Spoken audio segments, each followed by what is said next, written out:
அஸ்ஸலாமு அலைக்கும். எம்இ அப்துல் ரபீக், செங்குன்ற பகுதியிலிருந்து வந்திருக்கேன். பெண்கள் பள்ளிவாசலுக்கு செல்லக்கூடாது என்கிறீர்கள், அதே சமயம் தர்காவுக்கு பெண்கள் செல்லக்கூடாது என்று சொல்ல மாட்டேங்கிறீர்கள், அது ஏன்? அன்புக்குரிய சகோதரர்களே, சகோதரர் என்ன கேள்வி கேட்டாங்கன்னு சொன்னா, பெண்கள்லாம் பள்ளிவாசலுக்கு போகக்கூடாது தொழுகைக்குன்னு சொல்றீங்க, ஆனா ஜியாரத்துக்கு போறாங்களே அது கூட நீங்க சொல்லலையே அப்படிங்கிறாங்க. இப்ப மார்க்கத்தில் கூடும் கூடாதுங்கிறத நாமே சொல்வதா இருந்தா அப்படி கேட்கலாம், என்ன அதை கூடும் நீங்க இது கூடாங்கிறீங்களா அப்படின்ட்டு. இதுக்கு கூடுங்கிறத இறைவன் சொல்லி தரணும், இறைத்தூதர் ஸல்லல்லாஹு அலைஹி வஸல்லம் சொல்லி தரணும். கூடாது அப்படிங்கிறது அப்படித்தான் இறைவன் சொல்லணும், அல்லது இறைத்தூதர் ஸல்லல்லாஹு அலைஹி வஸல்லம் அவங்க சொல்லி தரணும். இப்ப பள்ளிக்கு ஏன் போகக்கூடாதுங்கிறோம்? நபிகள் ஸல்லல்லாஹு அலைஹி வஸல்லம் அவர்கள் பெண்கள் பள்ளிக்கு போற விஷயமா ரெண்டு கருத்து வைக்கிறாங்க. ஒன்னு, பெண்களுக்கு உண்டான உரிமை, அந்த உரிமையில நீங்க தலையிடாதீங்க அப்படிங்கிறாங்க. இன்னொரு விஷயம், அந்த பெண்களுக்கு எது சிறந்தது, பள்ளிக்கு போய் தொழுவது சிறந்ததா வீட்டிலே தொழுவது சிறந்ததா அப்படிங்கிற கருத்தையும் வைக்கிறாங்க.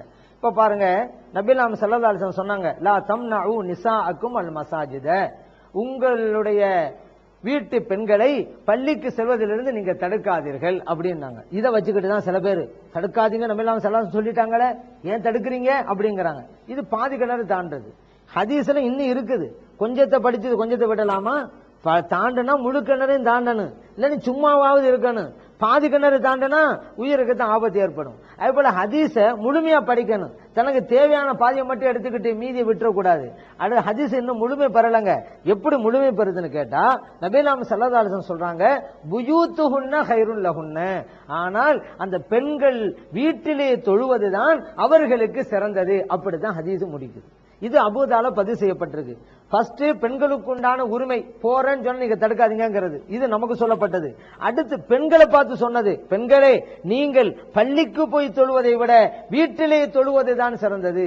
நபிகள் ஸல்லல்லாஹு அலைஹி வஸல்லம் அவர்கள் செய்யலாம் செய்யாமலும் இருக்கலாம் என்று சொன்னதை செய்யறது நல்லதா, அல்ல எது சிறந்தது என்று அடையாளம் காட்டினார்களோ அது செய்வது சிறந்ததா? நபிகள் ஸல்லல்லாஹு அலைஹி வஸல்லம் சிறந்ததுங்கிறத வீட்டிலே தொழுவதான காட்டியிருக்கிறாங்க. பெண்கள் தொழுகின்ற இடங்களிலெல்லாம் மிக சிறந்தது அவர்கள் வீட்டிலே தொழுவதுதான். பைஹக்கிலே பதிவு செய்யப்பட்ட ஹதீஸ். அது மட்டும் இல்லங்க, உம்மு ஹுமைதி ஸாஅதியா ரலியல்லாஹு அன்ஹா நபிகள் ஸல்லல்லாஹு அலைஹி வஸல்லம் அவங்ககிட்ட யா ரசூலல்லாஹ், நான் மஸ்ஜித் நபவிக்கு ஜமாத்து தொழுகையில பங்கெடுக்க விரும்புறேன் அப்படின்னாங்க. நபிகள் ஸல்லல்லாஹு அலைஹி வஸல்லம் சொன்னாங்க, உங்களுடைய உணர்வு எனக்கு புரிகிறது, ஆனாலும் நீங்கள் இங்கே தொழுவதை விட உங்கள் குடும்பத்தினருக்கென்று ஒரு பள்ளி இருக்குமே அங்கே தொழுவதுதான் சிறந்தது. அங்க குடும்பத்திற்கு உண்டான பள்ளியிலே தொழுவதை விட உங்கள் வீட்டிலே தொழுவதுதான் சிறந்தது. உங்கள் வீட்டிலே கூட கூடத்திலே தொழுவதை விட உங்களுக்கென்று இருக்கக்கூடிய பிரத்யேகமான அறையிலே தொழுவதுதான் மிகச் சிறந்தது அப்படின்ட்டாங்க. இந்த ஹதீஸ் அஹ்மதிலே பதிவு செய்யப்பட்டிருக்கு, இப்னு ஹுஸைமாவில பதிவு செய்யப்பட்டிருக்கு, தபரானிலும் பதிவு செய்யப்பட்டிருக்கிறது. நபிகள் ஸல்லல்லாஹு அலைஹி வஸல்லம் சொல்றது மூலம் பெண்கள் பள்ளிக்கு வராமல் இருக்கிறது எவ்வளவு நல்லதுன்னு சொல்ல வர்றாங்க பாருங்க. அந்த பெண்மணி மஸ்ஜித் நபவிக்கு வந்தா எவ்வளவு நன்மைகளை வாரி வாரி சம்பாதிக்கிறாங்க. ஆனா அவ்வளவு இழந்தாலும் பரவாயில்லை, நீங்க வீட்டுல தொழுங்கிறாங்க நபிகள் ஸல்லல்லாஹு அலைஹி வஸல்லம் அவர்கள். ஏன்னா அந்த பெண்மணி யார், மஸ்ஜித் நபவிக்கு வந்தான்னு வச்சுக்கிறோங்க, நபிகள் ஸல்லல்லாஹு அலைஹி சொல்லி இருக்கிறாங்க, மற்ற பள்ளிகளில் 50,000 தடவைகள் தொழுதால் கிடைக்கிற நன்மை இந்த மஸ்ஜித் நபவியிலே ஒரு தடவை தொழுதாலே கிடைக்கும் சொல்லியிருக்கிறாங்க. அந்த மஸ்ஜித் நபவிக்கு நீங்க வர வேணாம், நீங்க வீட்டிலே தூங்குங்கிறாங்க நபிகள் ஸல்லல்லாஹு அலைஹி வஸல்லம்.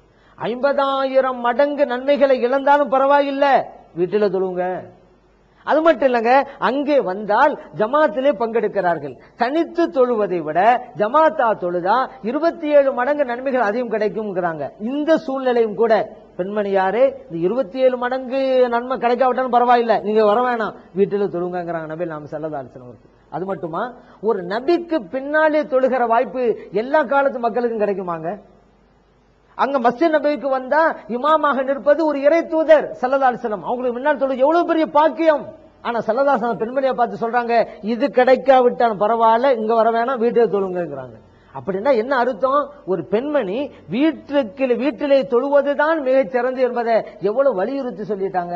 அதே நேரத்தில் உரிமை என்று வரும் பொழுது தடுக்காதீங்கிறாங்க. ஏன் அப்படி தடுக்காதீங்க சொன்னாங்க தெரியுமில்ல? பள்ளிவாசல் என்பது தொழுகைக்கு மட்டும் தான் இடமல்ல. இப்ப திடீர்னு பயான் நடக்கும், பெண்கள் வர்றாங்க, பொதுவாக தடை செஞ்சு விட அப்ப வரவே முடியாது. அதே போல அரசாங்கத்தின் மூலமாக பெண்களுக்கு சில உதவிகள் வழங்கப்படுது, பள்ளியிலிருந்து கொடுக்கப்பட்ட அதை வாங்குறது வர்றாங்க. கல்வி கற்பதற்காக வர்றாங்க. இந்த மாதிரி சூழ்நிலை வரும்போது தடுக்க அர்த்தம். அதுக்காக வேண்டி ஒவ்வொரு தடவையும் பள்ளிக்கு வந்துட்டு இருக்கணுங்கிறதல்ல. இன்னொரு விஷயத்தை நான் சொல்லிடுறேனே, நபிகள் நாம் ஸல்லல்லாஹு அலைஹி வஸல்லம் அவர்கள் பெண்கள் பள்ளிக்கு வருவது நல்லது என்று நினைத்திருந்தால் தங்களுடைய துணைவிமார்களை எல்லாம் பள்ளிக்கு போங்க தொழுன்னு சொல்லியிருப்பாங்க. ஸல்லல்லாஹு அலைஹி வஸல்லம் அவருடைய துணைவிமார்களில் யாராவது ஒருவர் பள்ளிக்கு போய் ஜும்மா தொழுதாங்க, பள்ளிக்கு போய் ஜமாத்தா தொழுதாங்க, ஒரு ஆதாரத்தை காட்ட முடியுமா?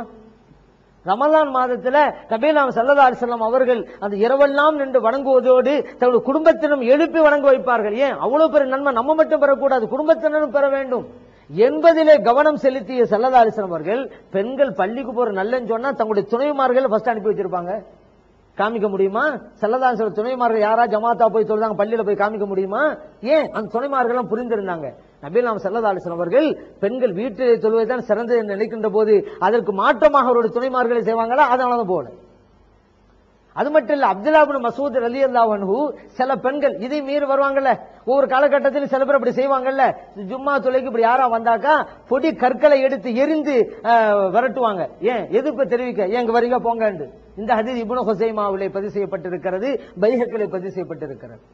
இன்னும் சொல்ல போனா ஆயிஷா சித்திகா ரலியல்லாஹு அன்ஹா சொல்றாங்க, பெண்களுக்கு அனுமதி வழங்கினாங்க ஸல்லல்லாஹு அலைஹி வஸல்லம். அந்த ஸல்லல்லாஹு அலைஹி வஸல்லம் அவர்கள் இந்த காலத்து பெண்களை பார்த்தால் பள்ளிக்கு வரக்கூடாது என்று தடை போட்டு இருப்பார்கள் என்று ஆயிஷா சித்திகா ரலியல்லாஹு அன்ஹா சொல்றாங்க. புகார்ல பதிவு செய்யப்பட்டிருக்கு. எப்ப ஆயிஷா சித்திகா ரலியல்லாஹு அன்ஹா அவருடைய காலத்திலேயே இப்படி கொடுத்த உரிமையையும் வாபஸ் வாங்கியிருப்பாங்க ஸல்லல்லாஹு அலைஹி வஸல்லம் அவர்கள். அப்ப உரிமை என்பது வேறு, சிறந்தது என்பது வேறு. அதனாலதான் நம்ம சொல்றோம் பெண்கள் பள்ளிக்கு வரக்கூடாது. ஏன் ஸல்லல்லாஹு அலைஹி வஸல்லம் விரும்பல, வீட்டில் தொழுவ சிறந்து சொல்லி இருக்கிறாங்க அப்படின்னு நம்ம சொல்றோம். அடுத்து ஏன் ஜியாரத்துக்கு செய்யற பெண்களை நம்ம தடுக்கல அப்படின்னு கேட்டா, நபிகள் ஸல்லல்லாஹு அலைஹி வஸல்லம் ஜியாரத்து செய்யும்படி பெண்கள்ட்ட சொல்லி இருக்கிறாங்களே, ஸல்லல்லாஹு அலைஹி வஸல்லம் செய்ய சொன்னதை போய் நம்ம போய் தடுக்க முடியுமா?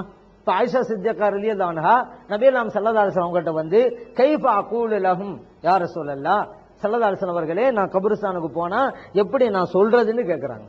நபிகள் ஸல்லல்லாஹு அலைஹி வஸல்லம் சொல்லி கொடுக்கறாங்க, கூலி நீ சொல்லு, அஸ்ஸலாமு அலா அஹ்லி தியார் மினல் மூமினீன் வல் முஸ்லிமீன், மூமினான முஸ்லிமான வீட்டை சார்ந்தவர்களே அல்லாஹ்வின் சாந்தி உங்களுக்கு உண்டாகட்டும் என்று கூறு. இது முஸ்லிமிலே பதிவு செய்யப்பட்ட ஹதீஸ். பெண்களுக்கு ஜியாரத்து இல்ல கூடாதுன்னு சொன்னா ஆயிஷா சித்திகா ரலியல்லாஹு அன்ஹா கேட்கும் பொழுது கேட்டிருப்பாங்க, இன்னும் ஜியாரத்துக்கு போனா என்ன சொல்லணுமா? நான் பெண்களுக்கு ஜியாரத்து இல்லைன்னு சொல்லிக்கிட்டு இருக்கேன், ஜியாரத்துக்கு போனா என்ன சொல்லணும்னு கேட்கறீங்களே அப்படின்னு ஸல்லல்லாஹு எதிர்ப்பு தெரிவிச்சிருக்கணும். அப்படி செஞ்சாங்களா? ஜியாரத்துக்கு போனா இந்த மாதிரி சொல்லுமா அப்படின்னு துணைவியாருக்கு சொல்லி கொடுக்குறாங்க. அப்ப இதுல என்ன வழங்குது? பெண்களுக்கு ஜியாரத்து உண்டு அப்படின்னு அறிவிக்குது. அதே போல ஆயிஷா சித்திகா ரலியல்லாஹு அன்ஹா நபிகள் ஸல்லல்லாஹு அலைஹி வஸல்லம் ஜியாரத்துக்கு போறாங்க. அப்புறம் அபூபக்கர் சித்திக் ரலியல்லாஹு அன்ஹு அவங்கள அடக்கம் செய்யப்பட்டது அந்த ஜியாரத்துக்கு போறாங்க. அப்புறம் உமர் ரலியல்லாஹு அன்ஹு அவங்கள அடக்கம் செய்யப்பட்டது பின்னாலும் ஜியாரத்துக்கு போறாங்க. இது அஹ்மதிலே பதிவு செய்யப்பட்ட ஹதீஸ். அப்ப நம்ம ஏன் பெண்கள் ஜியாரத்துக்கு போகலாம் அது தடுக்க கூடாதுன்னு சொல்லணும்னு சொன்னா ஸல்லல்லாஹு அலைஹி வஸல்லம் அனுமதி வழங்கி இருக்கிறாங்க. ஜியாரத்துக்கு போனா என்ன சொல்லணும்னு சொல்லி கொடுத்திருக்கிறாங்க. இன்னும் சொல்ல போனா கூலிங்கிற வார்த்தை பெண்பால் சொல்லது, பெண்ணை பார்த்து சொல்லக்கூடிய வார்த்தை நீ சொல் என்று சொல்லி கொடுத்திருக்கிறாங்க. நபிகள் ஸல்லல்லாஹு அலைஹி வஸல்லம் அவர்கள் பெண்கள் பள்ளிக்கு வருவதை விரும்பவில்லை, வீட்டிலே தொழுவது சிறந்தது என்றார்கள். ஆகவேதான் பள்ளிக்கு வர வேணாம் நம்ம சொல்றோம். நபிகள் ஸல்லல்லாஹு அலைஹி வஸல்லம் அவர்கள் பெண்கள் ஜியாரத்துக்கு போனால் என்ன சொல்ல வேண்டும் என்று கற்றுக் கொடுத்திருக்கிறார்கள்.